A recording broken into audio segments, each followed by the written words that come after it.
कि इस देश में महिलाओं का अग्नि परीक्षा होता रहा, पुरुष का परीक्षा नहीं हुआ, पुरुषों का अग्नि परीक्षा नहीं हुआ। इस देश में महिलाओं का अग्नि परीक्षा शुरुआत से होता रहा जब सीता मैया। इस देश में भले ही महिला गर्भवती क्यों ना हो, उसको जंगल में ले जाके छोड़ दिया गया था और आज भी यही हो रहा है। इस देश में कोई किसी के प्रेम में अपना सब कुछ लुटा दिया राधा, लेकिन राधा उनके जीवन में कभी शामिल नहीं हो पाई। देश में माँ का सिर काटा गया, इस देश में जिसने माँ का सिर काटा उसको तो सम्मान मिला, लेकिन जो माँ का सिर काट दे, माँ का भी सम्मान नहीं हुआ। न माँ, न बहन, न नारी, न बेटी, न पत्नी, किसी का सम्मान नहीं हुआ। कि जिन जिन लोगों ने महिलाओं को सताया, गर्भवती महिला को छोड़ा और महिलाओं का निरादर किया, वो ताज जिंदगी कभी सुख नहीं पाए, वो जीते जी कभी सुख नहीं पाए और मरने के बाद भी उन पर सवाल खड़ा किया गया। लेकिन वहीं पर एक बहुजन मूवमेंट के जितने भी आप महापुरुषों को देखें, जितने भी हमारे महापुरुष जिनका नाम आपके बीच में लिया जाता है, बुद्ध, महिलाओं को यहाँ बराबर में बिठाया, महिला को अपने बराबर में ला के बिठाया। जिस महिला को कभी शिक्षा का अधिकार नहीं था, उस महिला को शिक्षा के बराबरी में ला के खड़ा किया कि वो भी जाकर समाज में शिक्षा दे सकती है। ये सम्मान अगर किसी को पहली बार महिला को अगर मिला भारत देश में, तो वो बुद्ध के कारण मिला। क्योंकि काफी सारे हमारे अतिथिगण हैं, तो सबका नाम तो लेना संभव नहीं है, समय की नजाकत है ऐसा। तो सर्वप्रथम सम्माननीय हीरालाल तुर्रे जी, सम्माननीय मार्गदर्शक हम सबके मेरे गुरु सम्माननीय रमेश जाटवर जी, सम्माननीय भूपेंद्र बौद्ध जी, और इस कार्यक्रम के समस्त अतिथिगण, इस पंडाल में जितने भी उपस्थित पिता तुल्य बुजुर्गों, माताओं, बहनों, भाइयों और जहाँ तक मेरी आवाज़ जा रही है सभी साथियों और प्यारे बच्चों, आप सभी को मेरा सादर जय भीम, नमो बुद्धाय, जय सेवा, जय जोहार। ये समय और ये कालखंड, इस समय और इस कालखंड को याद रखा जाना चाहिए। बहुत महत्वपूर्ण है ये जिस कालखंड से आप गुजर रहे हैं, जिस दौर से, जिस समय से आप गुजर रहे हैं, ये कोई छोटी मोटी बात नहीं है। तो इस दौर को, इस कालखंड को, इस समय को याद रखा जाना चाहिए। ऐसा ही दौर चला था इस देश में जब रैदास साहब थे। संत रैदास साहब भी इसी तरह से लोगों के बीच में जा जाकर लोगों को समझाने का काम करते थे। कोई अंतर नहीं है उनमें और आपके और हमारे काम में, हम भी वही कर रहे हैं। उस समय भी समाज गर्त में था। उस समय भी समाज जो है अपने अधिकारों को नहीं पहचानता था, नहीं जानता था। उस समय भी समाज में रूढ़िवादी थी, महिलाओं का सम्मान नहीं होता था, ऊंच नीच था, भेदभाव था, जात पात था, छुआछूत था, और आज भी वही है। तो तब भी गैर बराबरी और असमानता के खिलाफ रैदास जी ने आवाज बुलंद की थी और आज आप और हम भी वही कर रहे हैं। इस समय और कालखंड में गुजरते गुजरते जो बात कॉमन है वो ये है कि हम आज से 650 साल पहले भी गुलाम थे। आज से 650 साल पहले भी महिलाएं ज्यों की त्यों स्थिति में थी और आज से 600 साल बाद भी हम वहीं के वहीं खड़े हैं। थोड़ा बड़ा अंतर है। हमने सुना बचपन से आज तक, वो ये कि इस देश में महिलाओं का अग्नि परीक्षा होता रहा, पुरुष का परीक्षा नहीं हुआ, पुरुषों का अग्नि परीक्षा नहीं हुआ। इस देश में महिलाओं का अग्नि परीक्षा शुरुआत से होता रहा जब सीता मैया थी, तब से अग्नि परीक्षा होता रहा। इस देश में भले ही महिला गर्भवती क्यों ना हो, उसको जंगल में ले जाके छोड़ दिया गया था और आज भी यही हो रहा है। इस देश में कोई किसी के प्रेम में अपना सब कुछ लुटा दिया राधा, लेकिन राधा उनके जीवन में कभी शामिल नहीं हो पाई। इस देश में किसी को चाहने के लिए या किसी व्यक्ति के पीछे अपना सब कुछ समर्पित कर देने वाली महिला सम्मान की हकदार नहीं हो पाई। इस देश में मां का सिर काटा गया। इस देश में जिसने मां का सिर काटा उसको तो सम्मान मिला, लेकिन जो मां का सिर काट दे, मां का भी सम्मान नहीं हुआ। न मां, न बहन, न नारी, न बेटी, न पत्नी, किसी का सम्मान नहीं हुआ। ये हम सुनते आ रहे हैं। और जिन जिन लोगों ने महिलाओं का अग्नि परीक्षा लिया, जिन जिन लोगों ने महिलाओं के साथ समय बिताया और छोड़ दिया, जिन जिन लोगों ने अपनी मां का सर काटा, उन सारे लोगों को तो ये समाज ने अपने सर पर बिठाया, अपने सर पर बिठाया, भगवान बनाया, पूजा किया। लेकिन एक बात गौर करने वाली बात है, शायद आप लोगों का ध्यान आज तक वहां नहीं गया हो, तो मैं आपका ध्यान वहां ले जाना चाहती हूँ कि जिन जिन लोगों ने महिलाओं को सताया, गर्भवती महिला को छोड़ा और महिलाओं का निरादर किया, वो ताज जिंदगी कभी सुख नहीं पाए, वो जीते जी कभी सुख नहीं पाए, और मरने के बाद भी उन पर सवाल खड़ा किया गया। जिन्होंने पत्नी को छोड़ा कभी जीते जी सुख नहीं पाए, उम्र भर तड़पते रहे, राजपाट पे सुख नहीं पाया। जिसने भी किया ये महिलाओं के साथ, जिसने निरादर किया, महिलाओं का जिसने अपमान किया, सम्मान नहीं किया, कभी सुख में नहीं रहा, जीते जी तो सुख में नहीं रहा, मरने के हजारों साल बाद भी लोग उन पर उंगली उठा रहे हैं। उठाते हैं कि नहीं उठाते? उंगली उठा रहे हैं।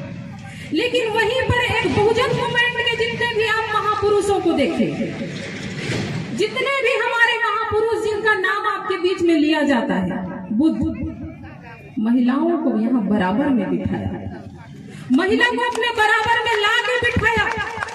जिस महिला को कभी शिक्षा का अधिकार नहीं था, उस महिला को शिक्षा के बराबरी में ला के खड़ा किया कि वो भी जाकर समाज में शिक्षा दे सकती है। ये सम्मान अगर किसी को पहली बार महिला को अगर मिला भारत देश में, तो वो बुद्ध के कारण मिला। उसके बाद महिलाओं का सम्मान किसी ने किया तो सम्राट अशोक ने किया। अपनी बेटी संघमित्रा को भी उसने शिक्षा दिया, और शिक्षा का प्रचार प्रसार करने के लिए उसने उसे विदेश तक भेजा, श्रीलंका भेजा। ये दूसरा उदाहरण मिलता है। जितने भी बहुजन महापुरुष हैं, उसमें संत कबीर ने भी महिलाओं का सम्मान किया। संत कबीर ने पहली बार महिलाओं के दुख के स्थिति का व्याख्यान किया। क्या कहा? दुनिया रमाने से को तिर गए, दुनिया रमाने से को तिर गए, स्त्री ना तीरी जाको चूल्हे पे ही घर है। ये सवाल महिलाओं की दुर्दशा के लिए पहली बार भारत देश में किसी संत ने खड़ा किया कि धूनी रमाने से अगर लोग तर जाते, धूनी रमाने से, हवन करने से अगर लोग तर जाते, तो महिला तो दिन रात चूल्हे पे धूनी रमाती है, वो क्यों नहीं करती? वो कैसे नहीं करती? वो तो दिन रात धूनी जलाती है, चूल्हा जलाती है, वो चूल्हे पे ही उसका घर है, लेकिन वो आज तक नहीं कर पाई। आज तक महिलाओं को कभी बराबरी का सम्मान नहीं मिला। ये संत कबीर ने इस देश में कहा, संत रैदास ने कहा। सारी दुनिया एक तरफ हो गई और संत रैदास अकेले खड़े रहे मीरा के साथ। एक मीरा जो राजपुतानी थी, एक मीरा जो महल की रानी थी, उस राजपुतानी, उस महल के रानी के साथ एक चमार संत रैदास उस समय में खड़े रहे, उसका साथ नहीं छोड़े। जिस मीरा को, जिस राजपुतानी रानी को जहर देके उसके अपने लोगों ने ही मारने का काम किया, उस जहर को उतार के उसकी, भले ही अपने जान की बाजी लगा दी संत रैदास ने, लेकिन उस मीरा का साथ नहीं छोड़ा। मीरा का साथ देने के लिए अकेले चित्तौड़ के उस महल में गए, केवल मीरा का साथ देने के लिए उस चित्तौड़ के महल में गए जहां मीरा रहती थी। वो जान रहे थे कि यहाँ मैं जाऊंगा और वहां पर मैं अकेले खड़े रहूंगा और सारे लोग मेरे दुश्मन रहेंगे। बावजूद इसके वो मीरा के साथ खड़े होने के लिए, अपनी शिष्या के साथ खड़े होने के लिए वो गए। मीरा का जहर उसने उतारने का काम किया। महिलाओं के लिए इस देश में अगर जान की बाजी लगाने वाले कोई संत हुए तो रैदास। इसके बाद संत रैदास की कड़ी को हम आगे बढ़ाते हैं तो गुरु घासीदास जी। गुरु घासीदास जी ने छत्तीसगढ़ की धरती में महिलाओं को सम्मान दिलाने के लिए पहली बार यहाँ के लोगों को संदेश दिया कि दोपहर के बाद तुम बिल्कुल भी हल मत चलाना। दोपहर के बाद तुम बिल्कुल भी हल मत चलाना, क्योंकि दोपहर के बाद तुम हल चलाओगे तो तुम्हारे जो आदमी खेत खलिहान में काम करते रहेंगे उनके लिए तुम खाना पहुंचाने जाओगे। और जब तुम खाना पहुंचाने जाओगे, उनकी घर की बेटी महिला जब खाना पहुंचाने जाएगी तो ये जो सामंती लोग, जो मनोवादी लोग, जो इस गैर बराबरी व्यवस्था के पोषक लोग हैं, वो अनाचार करेंगे, अत्याचार करेंगे। महिलाओं को सुरक्षा की दृष्टि से, सुरक्षा देने की दृष्टि से गुरु घासीदास जी ने यहाँ पर दोपहर के बाद हल चलाने का जो रीति चली आ रही थी उसको पहली बार बंद करने का काम किया। ये गुरु घासीदास जी। महिलाओं को शिक्षा का अधिकार नहीं था। महात्मा फूले जी इस धरती पर, भारत की आधुनिक भारत की धरती में पहली बार अपनी पत्नी को इस देश की पहली शिक्षिका बनाए, पढ़ा लिखा कर। कोई पुरुष नहीं था, कोई माई का लाल नहीं था भारत की धरती में जो अपनी बीवी को पढ़ाने का काम करे। वो बहुजन महापुरुष थे जिसने अपनी बीवी को पढ़ा के समाज की बहन बेटियों को पढ़ाने के लिए उनके हवाले कर दिया। तमाम दुख दर्द, जिल्लत, कीचड़, पत्थर, गोबर, तमाम उसके साड़ी पर उसने बर्दाश्त करने के लिए अपनी बीवी को न्यौछावर कर दिया, आपके और हमारे लिए, इस बहुजन समाज की बेटियों के लिए। ये बहुजन महापुरुष। उसके बाद बाबा साहब आए। बाबा साहब डॉक्टर भीमराव अंबेडकर, उन्होंने महिलाओं के लिए हिंदू कोड बिल लिखा। आप सबको पढ़ना चाहिए कि पुरुष को जो पिता की संपत्ति में अधिकार हुआ करता था, आज महिलाएं भी दावा करती हैं बाबा साहब की देन है। बाबा साहब ने हिंदू कोड बिल में लिखा कि महिला को उसके पति के संपत्ति में भी बराबरी का अधिकार रहेगा और उसकी पिता की संपत्ति में भी बराबरी का अधिकार रहेगा। आपके लिए दोहरा काम अगर किसी ने इस देश में करने का काम किया तो बाबा साहब ने किया। बाबा साहब ने आपने नौकरी का अधिकार दिया। बाबा साहब ने आपको संपत्ति रखने का अधिकार दिया। बाबा साहब ने आपको अपनी इच्छा से शादी करने का अधिकार दिया। बाबा साहब ने आपको क्या नहीं दिया? वो तमाम देवी देवता 33 कोटि के जो आपको नहीं दे पाए, अकेले बाबा साहब डॉक्टर B.R. अम्बेडकर ने आपको देने का काम किया भारत की धरती। तमाम जीवन अगर एक टाइम भी खाना खा करके आप अपने बच्चों को पढ़ाने लिखाने का काम करते हैं, इस बहुजन मूवमेंट को अपना जीवन समर्पित करने का काम करते हैं, तो भी आप उसका कर्ज नहीं उतार पाएंगे। कितने बड़े कर्जदार हम और आप हैं बाबा साहब डॉक्टर B.R. अम्बेडकर। एक तरफ वो लोग हैं जो गर्भवती पत्नी को छोड़ देते हैं जंगल में मरने के लिए, जंगली जानवरों के शिकार बनने के लिए। एक तरफ वो लोग हैं जो अपनी माता का गर्दन केवल इसलिए काट देता है क्योंकि उसके पिता ने कहा कि जाओ तुम्हारी माँ का गर्दन काट दो। एक तरफ वो लोग हैं और उन्हीं लोगों का मंदिर बनता है इस देश में, उन्हीं लोगों को भगवान मानते हैं आप और हम, तमाम बहुजन समाज भारतवासी। और एक तरफ वो लोग हैं जो महिला को सिर का ताज बनाए, पैर की जूती से आपको सिर का ताज बनाने के लिए बहुजन महापुरुष काम किए। एक तरफ ये लोग हैं। तो ये बहुजन महापुरुषों ने जो आपको इतना मान सम्मान दिया, जहां महिलाओं के लिए इतना बराबरी का अधिकार दिया, ये महिलाओं ने क्या किया? महिलाओं ने क्या किया? क्या महिलाएं आप इस बहुजन मूवमेंट के प्रति आप अपनी जिम्मेदारी को समझ पा रहे हैं?